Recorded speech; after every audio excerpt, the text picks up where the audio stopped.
kelas pekerja untuk meraih kendali ekonomi politis serta hak-hak mereka di awal abad 19. Nah, di mana saat itu negara-negara kapitalis Eropa Barat ini dan Amerika Serikat melakukan pengetatan disiplin dan juga pengintensifan jam kerja. Namun di satu sisi buruh ini masih dibayar yang kurang layak seperti itu ya, masih rendah dan juga kondisi kerjanya yang juga cukup buruk. Hal inilah yang melahirkan perlawanan dari kalangan kelas buruh atau kelas pekerja ini. Nah, seperti apa kondisinya saat ini, kelayakan dan juga kesejahteraan buruh di Sumatera Selatan khususnya, kita akan bahas lebih lanjut dalam dialog Sumsel Menyapa. Sudah hadir bersama kami di studio narasumber saya ini seorang praktisi hukum ketenaga kerjaan, Bapak Andri Mailansyah SHMH CHRM. Selamat siang Pak Andri. Selamat siang Mbak. Apa kabar Pak? Alhamdulillah sejauh ini sehat. Sejauh ini sehat ya, harus sehat terus insya Allah Pak ya. Amin ya rabbal alamin.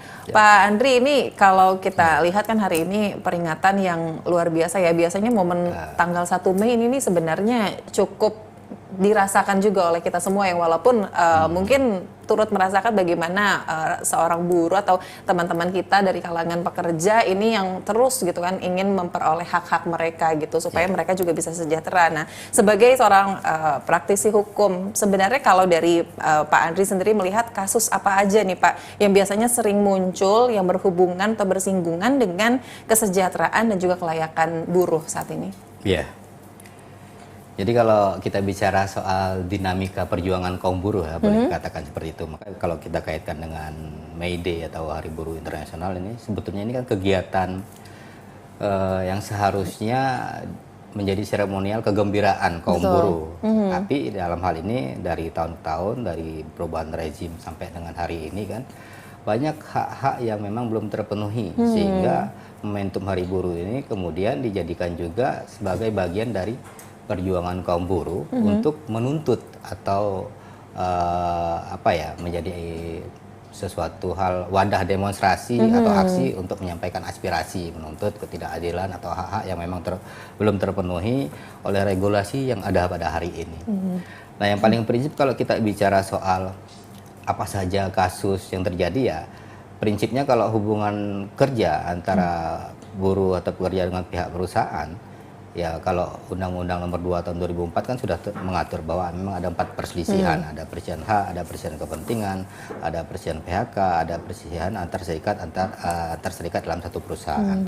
Nah, yang paling prinsip kerap terjadi kalau kita bicara soal kesejahteraan buruh, tentunya yang paling banyak kasus adalah kasus PHK, ya kan. Nah, tentunya kalau dalam beberapa periode sebelumnya memang kasus PHK ini terbilang marak, tapi masih ada kepastian hukum dalam penyelesaian karena memang diatur di Undang-Undang 13 tahun 2003 tentang ketenagakerjaan. Nah, yang paling prinsip bahwa proses perjuangan kaum buruh ini yang melelahkan ini adalah prosesnya sebetulnya. Di Undang-Undang 13 2003 tentang ketenagakerjaan itu sudah ada hal-hal yang mengatur dan memang berkepastian. Cuma prosesnya sangat panjang. Karena di situ diatur ada proses perundingan bipartit, itu waktunya 30 hari, proses perundingan tripartit, kalau bipartit tidak tercapai kata sepakat masuk ke tripartit. Biasanya ini masuk dalam konteks mediasi atau ya, mediator yang difasilitasi oleh Dinas Tenaga Kerjaan atau pemerintah pada hal ini. Itu juga diberikan waktu 30 hari.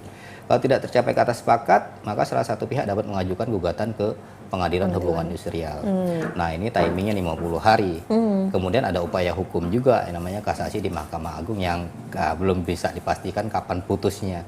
Artinya kalau kita bicara soal PHK ini kan sudah jelas bagi kaum buruh bahwa mereka dihilangkan sumber ekonominya. Iya. Ya kan? Sekarang dia menuntut hak yang timbul akibat PHK yang memang seharusnya wajib perusahaan berikan kepada buruh yang di PHK tadi. Nah, jadi bayangkan kalau kita lihat proses fightingnya antara buruh yang kehilangan sumber ekonomi lawan perusahaan, yang jelas ya ini kan kapitalis, ya kan, memang dia yang pemodal bahasanya kan, jadi sangat tidak seimbang. Kemudian harus berproses tadi yang saya katakan, proses yang 30 hari bipartit, tripartit 30 hari, 50 hari. Pengadilan, kalaupun memang ternyata dimenangkan, ternyata ada upaya hukum ke Mahkamah Agung. Bayangkan proses perjalanan yang panjang ini mengeluarkan biaya. Kemudian dia juga masih memastikan kebutuhan-kebutuhan lain kalau bisa dapat pekerjaan yang lain, tapi sudah pecah konsentrasi dalam menuntut hak tadi. akibat PHK itu yang paling sering terjadi. Makanya kalau kita bicara berkaitan dengan kesejahteraan buruh, ya sampai sejauh ini kalau kita lihat dari dinamika proses perjuangan mereka dalam menuntut haknya saja sudah sangat panjang sekali, gitu loh. Ditambah lagi hari ini kalau kita bicara kembali kepada konsep May Day yang kemudian mungkin di beberapa kota hari ini sudah turun ke jalan. Yang jelas kan Undang-Undang 13 2003 tentang ketenaga kerjaan ini kan banyak tergerus atau degradasi dengan munculnya Undang-Undang Omnibus Law Cipta Kerja. Nah justru itu mungkin ya hal yang paling krusial yang mereka tuntut pada hari ini tentunya ya pasti tolak Omnibus Law, ya kan.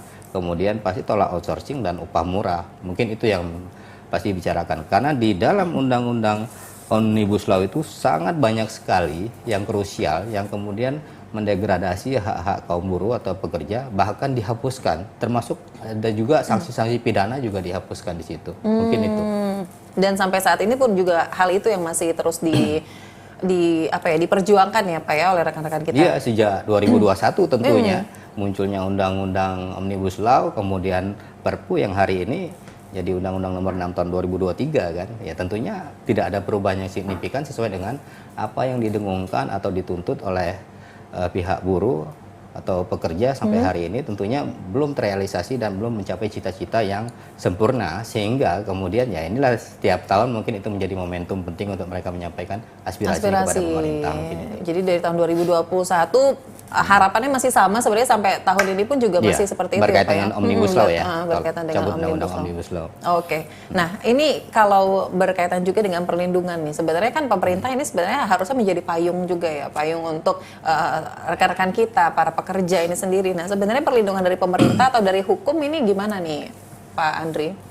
Ya ini kan sudah menjadi dinamika ya, kalau persisihan antara buruh dan pengusaha itu mungkin jadi persisian yang abadi, Mbak. Karena kan selalu dinilai bahwa konsep-konsep yang hubungan seperti ini, buruh itu cuma dijadikan alat produktivitas, ya kan? Bukan menjadi aset yang memang seharusnya menjadi bagian penting untuk membangun sebuah perusahaan itu sendiri. Nah, kalau konsep kapitalis itu terus dibangun, maka persisian ini tidak akan pernah selesai. Justru kalau bicara bahwa apa sih peran pemerintah, nah sejauh ini pemerintah itu cuma sebagai regulator, sebagai penengah. Jadi bukan pihak yang bisa mengeksekusi maksudnya, bukan eksekutor. Jadi suatu ketika ada persisiannya, pemerintah hanya menjadi penengah saja, dia menjalankan regulasi yang ada. Jadi proses undang-undangnya sudah mengatur demikian. Jadi tidak bisa meminta untuk suatu perusahaan itu melakukan sesuatu atau memaksakan perusahaan itu melakukan sesuatu. Misal, saya kasih contoh. Dari tadi yang saya sampaikan ada proses misalnya persisian PHK atau persisian hak dan kepentingan. Kemudian masuk dalam perundingan bipartit antara pihak pekerja dan pihak perusahaan. Tidak tercapai kata sepakat, kemudian dia menempuh jalur berikutnya yaitu mediasi di Dinas Ketenagakerjaan. Nah, produk dari mediator Dinas Ketenagakerjaan ini kan sifatnya anjuran, sifatnya anjuran. Anjuran ini tidak punya hak untuk mengeksekusi. Jadi bisa dijalankan, bisa tidak dijalankan. Jadi kalau keberatan terhadap anjuran, boleh salah satu pihak mengajukan upaya hukum ke pengadilan. Artinya kita kembali ke proses yudikatif, ya kan? Jadi pemerintah tidak melakukan tindakan-tindakan yang sifatnya eksekusi. Nah, proses inilah yang kemudian dijalankan. Jadi kalau kita bicara soal perlindungan hukum, ya sejauh ini ya kita ketahuilah tidak mungkin dilema proses kaum buruh, kaum pekerja ini terus-menerus menuntut keadilan, menuntut hak dan kesejahteraan. Karena ini berkaitan dengan kebutuhan ekonomi baik dirinya sendiri dan keluarga. Ya kan? Artinya kalau kita bicara apakah memang hari ini sudah terpenuhi kesejahteraannya? Jauh. Jadi kenapa bisa dikatakan? Karena kenapa?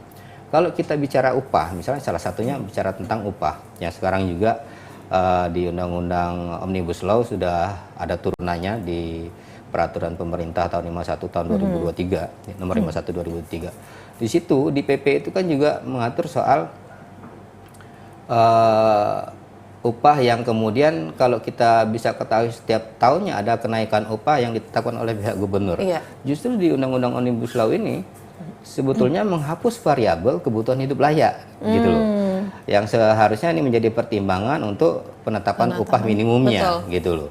Nah, karena ada PP ini kemudian semuanya sudah diformulasikan. Kalau dulu kan ada bisa kita lakukan secara manual untuk survei ke pasar-pasar untuk melihat harga sembako dan lain-lain. Kemudian ini menjadi bagian dari bahan untuk kita rumuskan bersama yang kemudian jadi pertimbangan pemerintah atau gubernur untuk menetapkan upah minimum.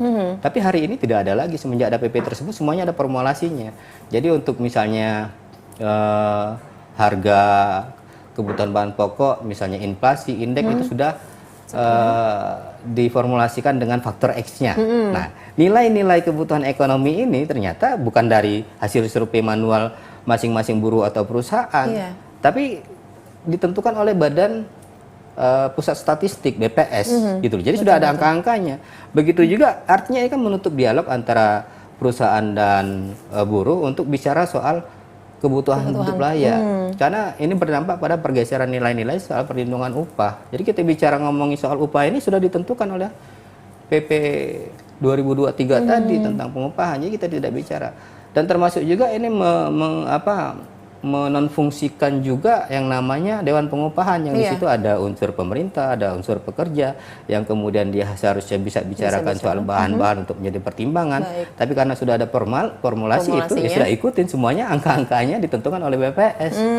Jadi kalau kita bicara soal kenaikan upah, ya kalau dari versinya kaum buruh jauh sekali untuk mencapai kebutuhan hidup layak seperti itu. Nanti akan kita perdalam di segmen berikutnya nih ya Pak Andri, dan termasuk juga seperti apa dari pandangannya Pak Andri sendiri seorang praktisi hukum ketenaga kerjaan, untuk mungkin ada saran-saran juga ya Pak ya untuk pemerintah nih kira-kira sebenarnya seperti apa nih seharusnya. Namun usai jeda berikut tetaplah bersama kami, Dialog Sumsel menyapa akan kembali.